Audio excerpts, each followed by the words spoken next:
My gun crews were dead, and the line was coming apart in the dark. Doctrine said a machine gun was never meant to stand alone. I moved from one silent weapon to the next, feeding belts from the hands that could no longer hold them. There were no orders left to follow, only a sector that could not fall before dawn. On the night of October 25th, 1942, on the island of Guadalcanal in the Solomon Islands, United States Marine units occupied a thin defensive line along a jungle ridge east of Henderson Field. The airfield was the center of the campaign. Whoever held it controlled the skies. Japanese forces had already attempted multiple assaults. Each attack had tested supply lines, endurance, and doctrine. The Marines were short on sleep, short on ammunition, short on certainty.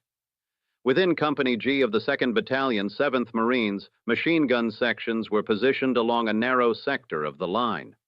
Their task was simple in theory: establish interlocking fields of fire, cover likely avenues of approach, hold position through the night. Among the section leaders was a platoon sergeant named Mitchell Paige. He was not a senior officer. He was responsible for the operation and discipline of a machine gun platoon. His work that evening was routine. He checked tripod mounts. He confirmed headspace and timing.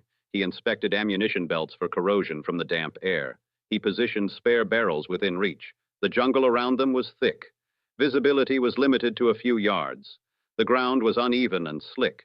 Japanese forces favored infiltration. Small units moved silently through the trees. They cut wire.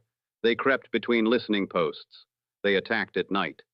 Marine doctrine emphasized coordinated defense. Machine guns were never meant to operate alone. Each gun required a crew, a gunner, an assistant gunner. A squad feeding ammunition and replacing barrels. If one man fell, another stepped in. It was a system built on redundancy. On that night, shortly after midnight, the system began to fail. Japanese artillery fell first. Mortar rounds followed. Explosions tore through the tree line. Communication lines were cut almost immediately. Field telephones went silent. Flares illuminated the ridge in brief flashes. Then came the infantry assault. Japanese soldiers advanced in waves. Some carried rifles with fixed bayonets. Others carried light machine guns. They moved directly toward the Marine line. The first machine gun opened fire. Then another. The guns along Paige's sector began firing in sequence. Short bursts, then sustained fire. Tracers cut across the dark. The initial assault was repelled. Bodies fell in front of the wire. But the attack did not stop. Japanese forces regrouped. They advanced again, closer this time. Mortar fire shifted behind the Marine line. Some rounds landed among the machine gun positions. Fragments tore through sandbags. Men were hit. Within minutes, casualties mounted. One gun crew was wiped out. Another lost its assistant gunner. Paige moved between positions. He redistributed ammunition. He repositioned men where he could. He shouted corrections over the noise. But the attacks continued. Japanese soldiers began to reach the wire. Hand grenades were thrown. Some exploded among the guns. One position went silent. The gunner and his crew lay dead. Another gun was struck by mortar fragments. Its crew was killed or wounded. Paige attempted to gather replacements. There were none. The rifle platoons behind the guns were under their own pressure. Men were already committed. There was no reserve to pull forward. By the second major assault, most of Paige's machine gun crews were down. He found himself standing between silent guns. The Japanese advanced again. He moved to the nearest weapon. He cleared it. He set it on target. He began firing alone. The weapon bucked under recoil. Spent casings scattered around him. He fired until the barrel overheated. Then he crawled to the next gun. He dragged it into position. He fired that one as well. The assaults came from multiple directions. He shifted from gun to gun. Some were damaged. Some were still functional. He adjusted traverse and elevation by memory. There was no time for precision, only fields of fire and movement. Japanese soldiers attempted to flank the ridge. Paige repositioned a gun by himself. He pulled the heavy tripod through the dirt. He anchored it against a fallen log. He fired into a cluster of advancing figures. At one point, he was struck by shrapnel. The wound did not disable him. He continued firing. Ammunition belts ran low. He scavenged from the dead. He stripped belts from the bodies of his own crew. He fed them into the guns. He moved constantly, from one position to another, never staying long enough for the enemy to fix on him. Marine doctrine did not envision a single operator maintaining multiple machine guns under direct assault. It relied on teamwork, on sustained support, on overlapping sectors. What remained in that sector was a single man working within the fragments of a broken system. The Japanese attack intensified before dawn. Some attackers broke through gaps in the line. Hand-to-hand fighting occurred among the rifle units behind him. Paige left the guns briefly. He picked up a rifle. He joined a small group of Marines counterattacking a penetration. They pushed the attackers back toward the wire. Then he returned to the guns. He resumed firing. The ground in front of his position was now crowded with bodies.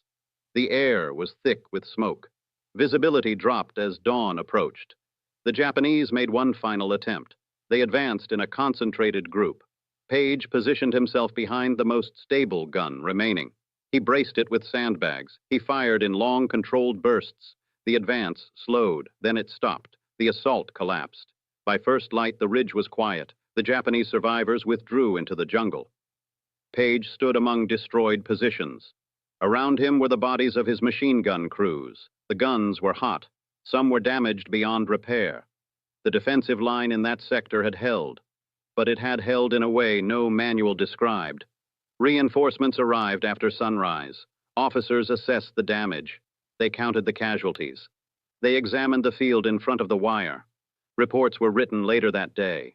They described repeated assaults. They recorded the near destruction of the machine gun platoon. They noted that one non-commissioned officer had continued operating multiple guns after the crews were killed. There was no dramatic speech, no formal declaration at the moment, only a matter-of-fact recognition that the sector had not broken. The larger battle for Guadalcanal continued. Japanese forces attempted additional assaults in the following weeks. Each attack grew weaker. Supplies dwindled on both sides. Disease spread through the ranks. Henderson Field remained in American hands. The ridge where Paige fought became another coordinate in a long campaign. In official after-action reports, the language was restrained. It cited conspicuous gallantry. It mentioned extraordinary heroism. It described how he manned machine guns after their crews had been killed. It did not dwell on the isolation. It did not describe the sound of guns operated by one exhausted operator through the night. The institutional response followed established channels. A recommendation was forwarded. Statements were collected from surviving witnesses. Weeks later, formal recognition was approved. Mitchell Paige was awarded the Medal of Honor. The citation summarized the event in a few paragraphs. It emphasized duty. It emphasized determination. It described how he reorganized the line at dawn. It did not portray him as acting outside the system. It framed his actions as the highest expression of it. Within the Marine Corps, machine gun doctrine did not change immediately. Teams were still trained as teams. Redundancy remained the principle, but the story circulated quietly, among instructors, among recruits. It was used to illustrate responsibility. If a crew failed, the mission did not. If a line thinned, someone had to fill the gap. Paige continued serving after Guadalcanal. He participated in further operations in the Pacific. The war moved forward. Battles were fought at Tarawa, at Saipan, at Okinawa. Each campaign produced its own citations, its own stories of individuals holding positions under extreme pressure. Yet the image of one Marine moving between silent guns on a jungle ridge remained part of the institutional memory. The campaign in the Solomon Islands did not end in a single night. It stretched into months of attrition. Japanese forces eventually evacuated Guadalcanal in early 1943. The island became a stepping stone. Airfields expanded. Supply lines improved. The ridge where Paige fought was absorbed into a broader network of defenses. No monument marked the exact spot during the war. The jungle reclaimed much of it. In the years that followed, official histories recorded the battle in measured language. They discussed logistics, naval engagements, air superiority. The machine gun platoon on the ridge occupied only a small section of the narrative, but for the men assigned there, it defined survival. Marine training manuals continued to stress coordinated fire. They emphasized discipline under pressure. They reminded operators that weapons must be maintained even in mud and humidity. The practical lessons of Guadalcanal were incorporated slowly. Supply chains were improved. Night defenses were reinforced with deeper wire and better illumination. Yet no manual could account for the moment when systems collapse entirely. On that night in October 1942, in one sector east of Henderson Field, every other gunner in the platoon was dead or incapacitated. There was no order directing one man to assume all positions. There was no contingency plan for a single operator holding multiple weapons across a breached line. There was only the immediate requirement to prevent the enemy from crossing the ridge. Paige's actions did not alter the strategic balance of the Pacific War by themselves. They did not end the campaign. They did not prevent future casualties. But they prevented a local breakthrough at a critical hour. If the ridge had fallen, Japanese forces might have reached Henderson Field before dawn. Aircraft on the ground were vulnerable. Fuel stores were exposed. The defensive perimeter would have contracted under pressure. Instead, the line held.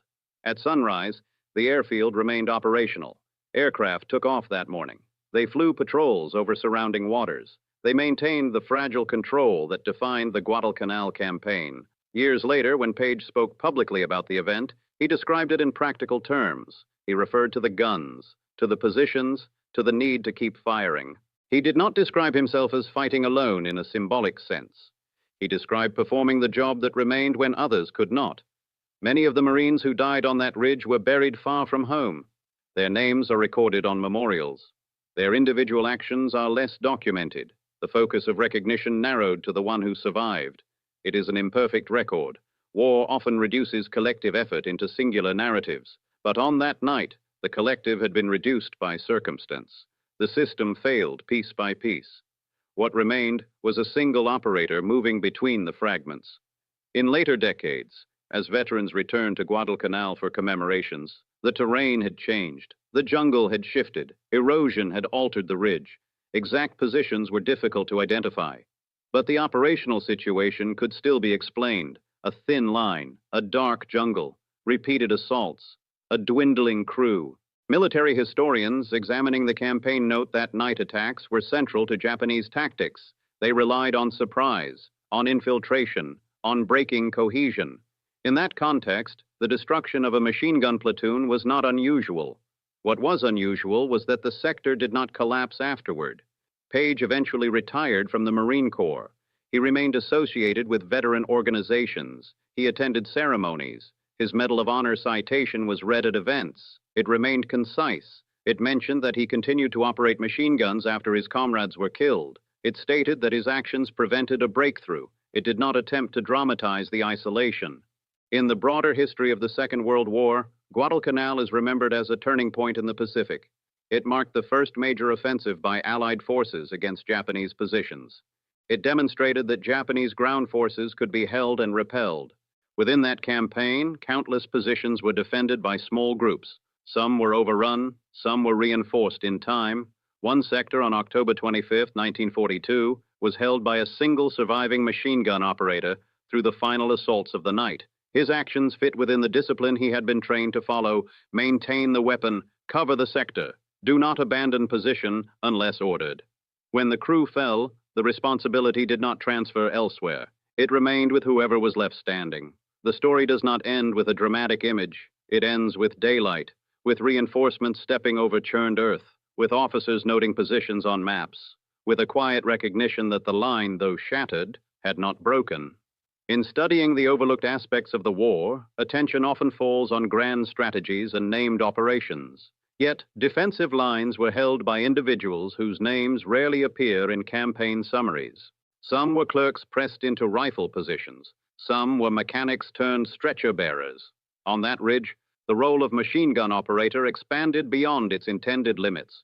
The event stands as a record of what happens when doctrine meets circumstance, when coordination gives way to isolation, when the survival of a position depends on a single individual continuing to function after everyone else has fallen. The ridge east of Henderson Field is quieter now. The war moved on. The world changed. But on that night in October 1942, in the dense jungle of Guadalcanal, one Marine fought alone when everyone else around his guns was dead, and the line remained in place at dawn. If you value these quiet histories of overlooked moments in World War II, consider subscribing for more stories grounded in the records of those who held their ground.